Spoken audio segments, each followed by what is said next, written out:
Amados irmãos, que a paz do Senhor seja conosco. Mais uma vez nos encontramos em uma terça-feira para a nossa conversa desse dia. Aqui na Sociedade Amigos do Mestre, costumamos nesse dia fazer um trabalho dividido em 3 partes. A primeira parte nós falamos da obra do Mestre em si, dos feitos do Mestre. A segunda parte, nós fazemos o estudo da doutrina espírita, onde o Mestre baseou a sua vida. E a terceira parte, nós fazemos um período de meditação, para que aprendamos a entrar para dentro de nós, a nos sentir conscientes do nosso corpo, do nosso ser, né? Então, é algo muito importante. Que também o Mestre nos organizou sempre a mente para que meditássemos sobre tudo o que nós vamos fazer, sobre a cada dia exercer a meditação. Então, eu quero, em primeira mão hoje, falando da obra do Mestre, eu quero falar desta parte da obra que é a Sociedade Amigos do Mestre, que muitas pessoas não sabem, né? Não, simplesmente ouvem falar, né, dessa sociedade. Mas o que é a Sociedade Amigos do Mestre? Né? Que associação é essa? Né? Então eu quero deixar aqui um pequeno trecho, aqui o primeiro artigo do nosso Estatuto da Sociedade, né, que foi fundada, né, há 38 anos praticamente. Então, eu quero deixar aqui o primeiro artigo, né, do Estatuto da Sociedade Amigos do Mestre, onde nos fala dos fins, da finalidade da sociedade. Então, para abrir o nosso trabalho desta terça-feira, eu vou falar um pouco sobre a Sociedade Amigos do Mestre. Aqui nos diz o seguinte, capítulo 1, a denominação, fins e sede da sociedade. Artigo 1º do capítulo 1º. O presente estatuto rege as atividades da Sociedade Amigos do Mestre, organização instituída nos moldes do artigo 54 do Código Civil Brasileiro, de fins não econômicos, fundada em 9 de setembro de 1982, na cidade de Esteio, Rio Grande do Sul, fundada na rua Pero Lerback, número 439, com seus atos constitutivos registrados no Cartório de Registros Geral Especial de Títulos e Documentos da Comarca de Esteio, no livro A1, folha 92, número 114. Sociedade de duração indeterminada, estabelecida hoje na cidade de Esteio, a rua Pedro Lerback, número 425, onde está sua sede e foro. É uma associação de ordem religiosa, cultural, filantrópica, de assistência social sem finalidade lucrativa, pessoa jurídica de direito privado, que serve desinteressadamente a coletividade, tendo por finalidades, primeiro, letra A, finalidade, estudo, difusão e prática do Evangelho de Jesus, baseado na doutrina espiritualista do mestre de Esteio, Oswaldo Jesus Vieira, falecido em 29 de dezembro de 1974, considerado patrono espiritual da entidade. A segunda finalidade, a orientação à infância, à criança e à família. E a terceira finalidade da Sociedade Amigos do Mestre é a assistência e a promoção social. Então, Baseado nisso, nós vemos o teor de responsabilidade com o ser humano que a Sociedade Amigos do Mestre tem. Então, aquele sócio da casa que encara essa responsabilidade, ele vai estar firmado nesses propósitos, né? Basear-se no Evangelho em todas as circunstâncias, né? Viver aqueles princípios que o patrono viveu e ensinou, se dedicar à criança, ao jovem, à família e à assistência social, né? A sua, como se diz, promoção do ser humano. Então, tudo isso, meus queridos, é representado no primeiro artigo do nosso estatuto. Então, quem quiser conhecer mais da nossa sociedade, nós convidamos para que entre em contato conosco, que venha nos visitar. Agora nós estamos nesse período, né, de recesso, mas podem nos visitar, né, através de um telefone, através do WhatsApp, através de uma rede social, né, pode nos visitar e se inteirar do que são as nossas responsabilidades nesta casa. E o respeito que temos por essa entidade, Sociedade Amigos do Mestre, que já este ano estamos completando 38 anos de trabalho, de amor, de dedicação, né? Sempre dentro da doutrina espírita que o Mestre abraçou desde muito novo, né? Então, ele, como um grande defensor da doutrina espírita, nos ensinou a fazer o mesmo.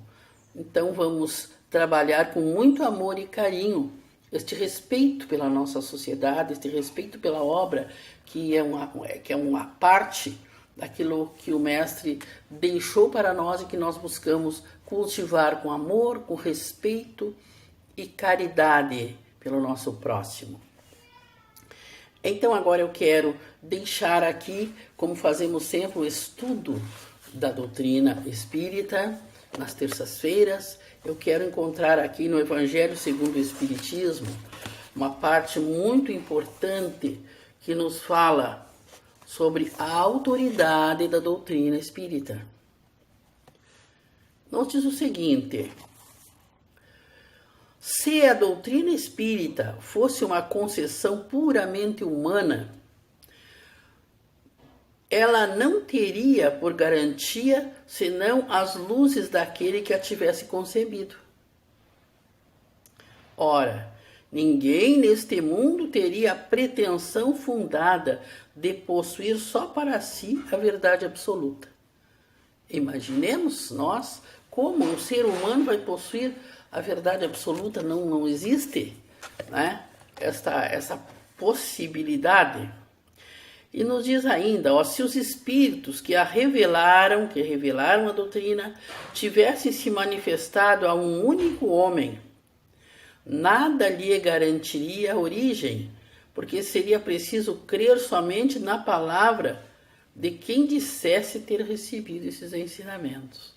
Olha que importante isso aqui para nós analisar e entender a grandeza da espiritualidade. Admitindo uma perfeita sinceridade de sua parte, quando muito, poderia convencer pessoas no seu meio. Poderia ter seus seguidores, mas não chegaria jamais a reunir a toda a humanidade. Então observemos, uma única pessoa buscando trazer e buscar mostrar o conhecimento, enfim, conseguiria um grupinho de pessoas ao seu redor, né? Um grupinho de pessoas. Mas não é assim quando vem do lado da espiritualidade, a grandeza do ensinamento. Diz aqui, Deus quis que a nova revelação chegasse aos homens por uma via mais rápida e mais autêntica. Por isso, encarregou os espíritos de irem levá-la de um polo ao outro do planeta, manifestando-se por toda parte, sem dar a ninguém o privilégio exclusivo de ouvir sua palavra. Olha que coisa maravilhosa! E então, amados, nós olhamos e analisamos a grandeza da doutrina espírita. e imaginamos a tristeza, não é, daqueles nossos irmãos que se digladiam por quererem ser donos da verdade. Guerras eliminam tantos seres humanos por causa das suas convicções de fé. Então, vejam, meus amados, Deus criou essa oportunidade enviando os espíritos de luz que se propuseram a difusão, não é, desta sagrada cruzada do Evangelho no planeta, onde eles trazem a luz a qualquer crença. Basta a pessoa estar de mente aberta para o universo, recebe a luz destes seres maravilhosos que vêm nos trazer esclarecimentos. Nem eles sozinhos trazem esclarecimento, né? Eles sempre vêm em grandes grupos. Nós temos, por exemplo, quem já leu a história de Francisco de Assis. Francisco de Assis, nós espíritas sabemos, e muitos outros espiritualistas também, que Francisco de Assis é a encarnação, em 1262, de João Evangelista, o discípulo amado de Cristo, né? Então, quando começou um período de esfriamento do cristianismo, onde foi ficando, como é que nós vamos dizer, virando em dogmas, o grande João Evangelista se propôs, vou lá, e reuniu 200 companheiros, grandes espíritos, e encarnaram os 201 todos juntos no planeta, um em cada parte do planeta. A maioria não se conheceram. Quem teve contato mais direto foi Francisco de Assis com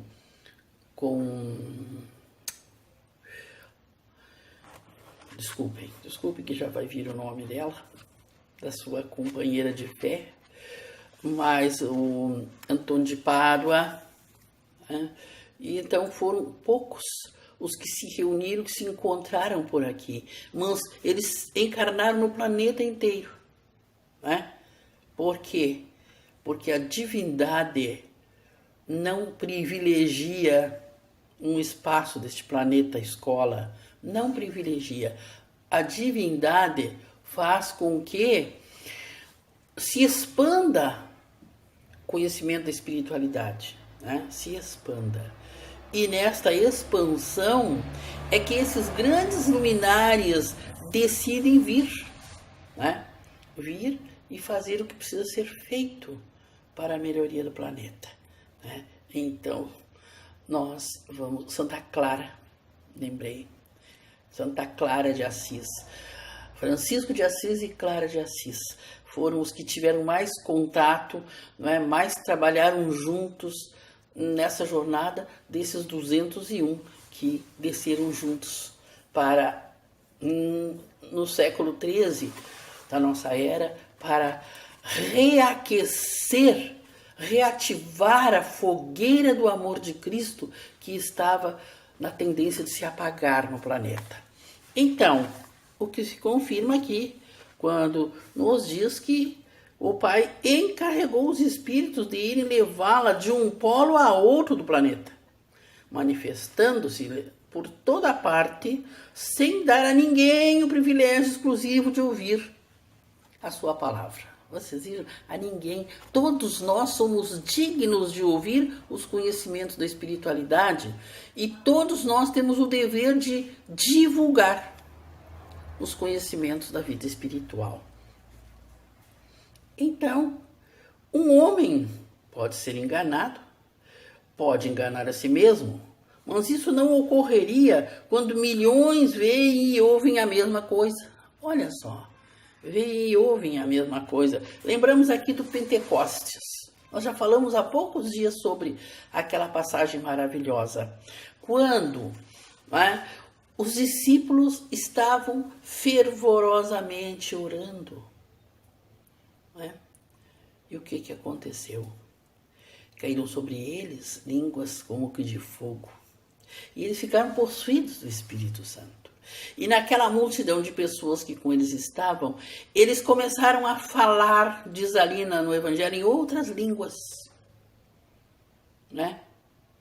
Em outras línguas. De modo que as pessoas de cada nacionalidade que estavam ali entendiam o que cada um falava, porque os espíritos, pela lucidez e pelo entendimento de que nem todos entenderiam um falando, passaram a falar na língua daqueles que ali estavam.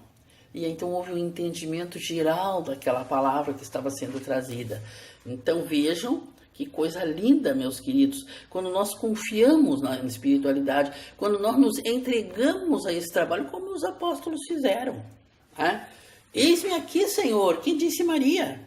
Aquela menina de 16 anos, chega um anjo e diz para ela, Maria, tu vais ter um filho. Eis-me aqui, Senhor, cumpra-se em mim segundo a tua vontade. Vejam só o que é isso, né? É certeza nas coisas que nós não vemos. É isso aí. Então aqui nos diz, ó. Pode-se fazer desaparecer um homem, mas não se pode fazer desaparecerem as massas, as quantidades de pessoas. Pode-se queimar os livros, mas não se pode queimar os espíritos. Ora, queimem-se todos os livros, e a fonte da doutrina não seria por isso menos inesgotável. Pelo fato mesmo de que ela não está na terra, mas surge de toda parte e cada um a pode possuir. Na falta dos homens para proclamá-la, haverá sempre os espíritos que alcançam todo mundo e que ninguém pode atingir. Viram? Então, quando o ser humano, né, não clamar a doutrina, os espíritos clamam. Quando houve a passagem da entrada triunfal de Jesus em Jerusalém, quando aquele povo dizia, faz essa gente calar. O que Jesus disse? Se eles calarem, as pedras clamarão. A natureza clama e expande a grandeza da espiritualidade. Então vejamos como não há como conter a espiritualidade. Não tem preconceito, não existe o que contenha a espiritualidade, o que segure, né? O que está para ser divulgado é. São, pois, os próprios espíritos, em realidade, que fazem a propaganda com a ajuda dos inumeráveis médiuns que eles suscitam de todos os lados. Se não tivesse havido senão um intérprete único, pois por mais favorecido que fosse, a doutrina espírita seria mal conhecida. Né? O próprio intérprete, a qualquer classe que pertencesse, o médium no caso, teria sido objeto de prevenções da parte de muitas pessoas. Todas as nações não o teriam aceitado, ao passo que os espíritos, se comunicando por toda parte, a todos os povos, a todas as seitas e a todos os partidos, são aceitos por todos. A doutrina espírita não tem nacionalidade, está fora de todos os cultos particulares e não foi imposta por nenhuma classe social, uma vez que cada um pode receber instruções dos seus parentes, dos seus amigos, de além-túmulo. Era preciso que fosse assim, para que se pudessem chamar todos os homens à fraternidade. Então, esse entendimento da vida, que independe de classe social, independe de seita, como diz aqui, ó. Em todas as seitas há aqueles irmãos amados que, bem intencionados, recebem a boa assistência desses irmãos da luz e transmitem aos seus fiéis. Então, por isso que Todas as crenças são boas. Cada uma dentro do seu estágio, cada uma dentro do seu grau, todas são boas. Todas rumam para o bem e para a paz. Então vamos acreditar nisto e bem dizer cada crença, né? Bem dizer. Pois bem, para finalizar a minha fala, eu quero comprovar isto que nós estudamos aqui no Evangelho segundo o Espiritismo, a força da mediunidade que ninguém segura e que no momento em que há uma conexão de um grupo com o universo, espíritos de luz vêm e trazem e transmitem o que é necessário. Então, eu hoje vou transmitir aqui uma pequena parcela de uma mensagem que recebemos no ano 2000, do patrono da nossa casa, o mestre de Esteio. Ele nos diz nesta pequena parte de uma mensagem: brilhe a vossa luz, amai ao vosso próximo, para serdes revestidos com mais amor, para que brilheis cada vez mais. Desenvolvei a fé através de boas obras e tereis os vossos talentos aumentados. Lutai com sabedoria para praticar o perdão, e a mão de Cristo, cheia de bênçãos, estará sobre vós, sobre as vossas cabeças, pois o perdão traz a união, e a união vos compensa com uma grande alegria. Andai sempre com o coração aberto, para que a luz do amor possa iluminar as vossas almas. Que Jesus vos abençoe sempre, mestre de Esteio. Então, comprovado está o estudo que fizemos da doutrina espírita. Há médiuns em toda a parte abertos para receber essas entidades de luz que nós consideramos o nosso patrono, uma entidade de luz maravilhosa, que já na Terra foi uma grande luz na nossa vida e continua sendo na espiritualidade.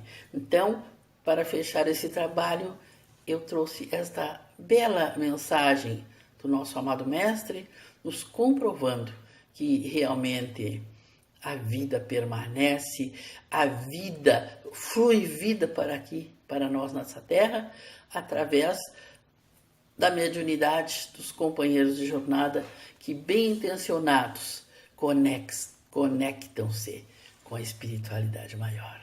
Gratidão a todos e vamos nos preparar neste momento para a meditação, para um momento de refletir, de somar, né, uns com os outros, essa força maior que vai nos tornar tão equilibrados, tão harmônicos, que nós não temos entendimento ainda disto. Eu agradeço muito a todos os colaboradores deste trabalho, com muito carinho, com muito amor, aqueles que nós convidamos e vêm nos trazer a sua participação, muito obrigada. E agradeço também ao nosso amado irmão Ademir Filber, que tem se dedicado, na medida da sua disposição, né, do seu trabalho, para nos trazer uma parcela nessas terças-feiras do aprendizado de meditação. Gratidão, gratidão, gratidão a todos os irmãos. Paz e luz.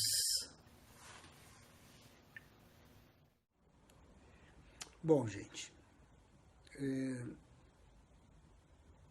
se preparar para meditar, eu não preciso mais falar, todo mundo já conhece, mesmo aqueles que, de repente, estão fazendo isso pela primeira vez hoje. Então, vamos dizer que é muito simples é sentar numa cadeira, confortavelmente, ou numa poltrona, mas de maneira que não relaxe, que não fique atirado, que não fique com as costas, sabe, presas assim. Não, tem que ficar bem relaxado. procurar fazer foco na respiração e não se mexer. Procurar manter o corpo mais fixo possível numa determinada posição. Hoje a gente vai fazer uma meditação mais guiada, né? E eu vou fazer isso em pouco tempo, mas vocês vão ficar mais tempo meditando, ok? Então vamos lá. Vamos respirar profundamente, puxando a respiração, segurando o pulmão cheio por 3 segundos, 1001, 1002, 1003, solta a respiração, puxa a respiração, mantém no pulmão por 3 segundos, 1001, 1002, 1003. Isso. Agora feche os olhos, mantenha seus olhos fechados. Procure uma posição confortável, onde você está sentado. Vamos lá, vamos se ajeitar. É isso aí. Então, uma posição que tu não fique nem muito deitado, nem sentado, que possa te causar dor ou desconforto, ok? Muito bom. Então, gente, vamos lá. Vamos acertar aqui, isso aí. Agora a gente está na posição legal. Então,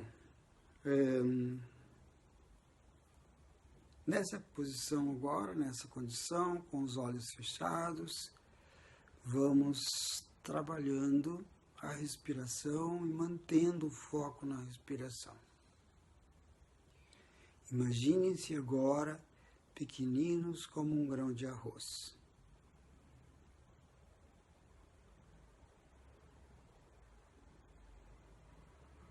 E como um grão de arroz em cima da sua cabeça. Agora, no centro da sua cabeça, se abre um túnel de luz violeta. E você desce por esse túnel até mais ou menos a altura da hipófise. Ali, como se estivesse numa sala de espera, você vai ficar por um tempo analisando a sua caminhada até aqui. Qual o seu propósito de vida? Como é que está a sua vida hoje?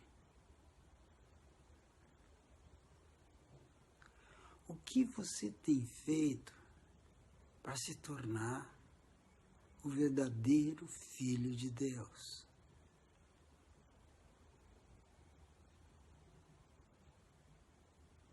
Medite. Analise. Busque uma resposta. E fique aí, olhando para você, como se estivesse sentado na frente de um espelho, envolto nessa luz violeta.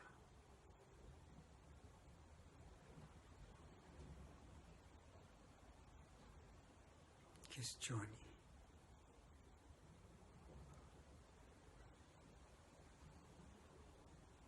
Cada resposta que você tiver, procure guardar no seu coração.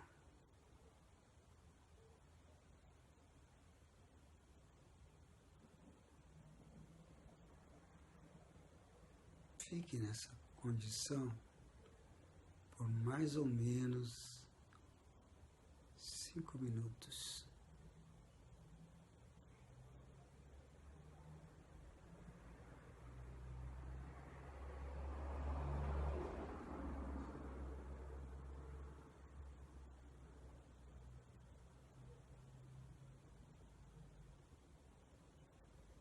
Pergunte-se: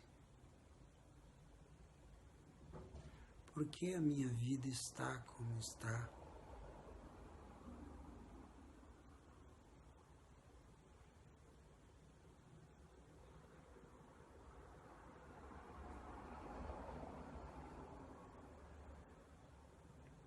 Eu tenho um propósito de vida.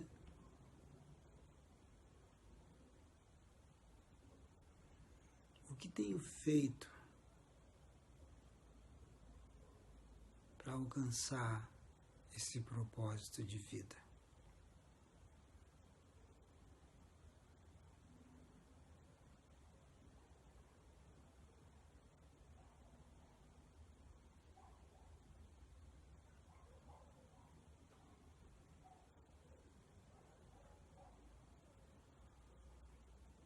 Mantenha foco na respiração para que você não perca o rumo.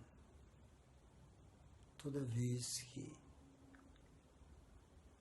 um pensamento lhe tirar a atenção, volte para o início com a sua respiração.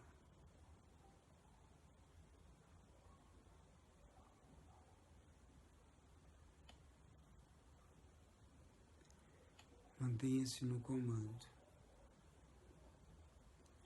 Quando você tiver as respostas bem claras, guarde-as no coração para que depois você possa anotar e praticar o que precisar ainda de prática.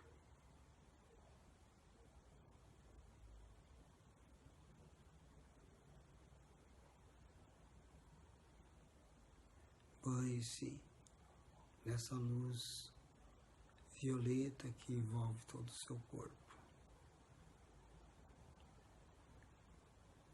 E comece a expandir essa luz a partir do seu coração e todo o ambiente que você estiver. Aí onde você está, na sala, na cozinha, no seu quarto, você vai expandindo a luz, se transformando nessa própria luz, preenchendo todos os cômodos da sua casa, preenchendo todos os espaços do seu bairro, da sua cidade, do seu estado, do seu país, do seu planeta. Vamos fazer uma egrégora de luz violeta dourado em todas as camadas mais elevadas do entorno da nossa Mãe Terra. Vamos manter essa vibração, ligando cada coração de todos aqueles seres que são nossos irmãos, independente da forma de pensar ou de agir. Todos têm a semente do Pai no seu coração.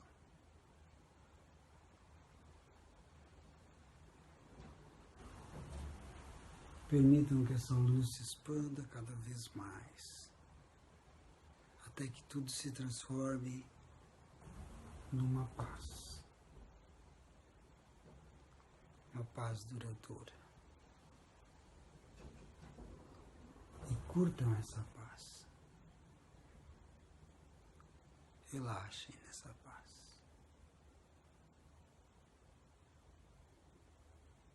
Aproveitem.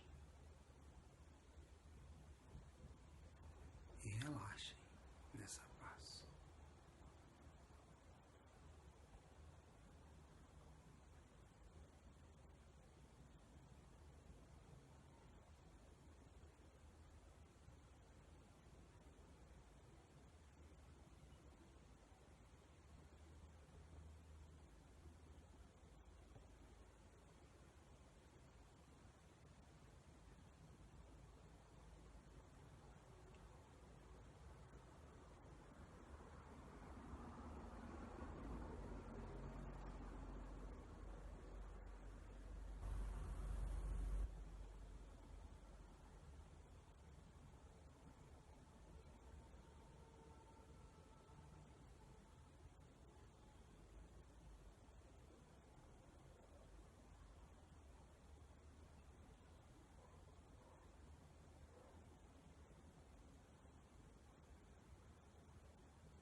Respire profundamente.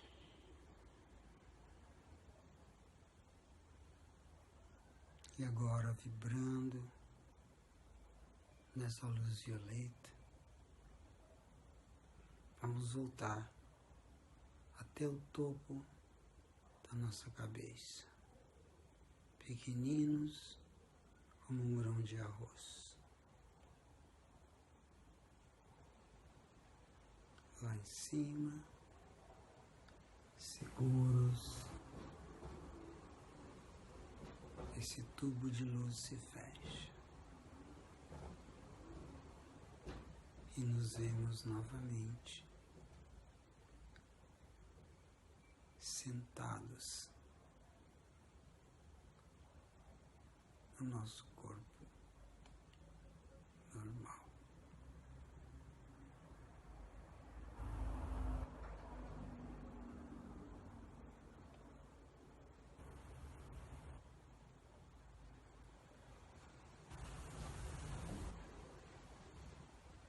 Respirem profundamente.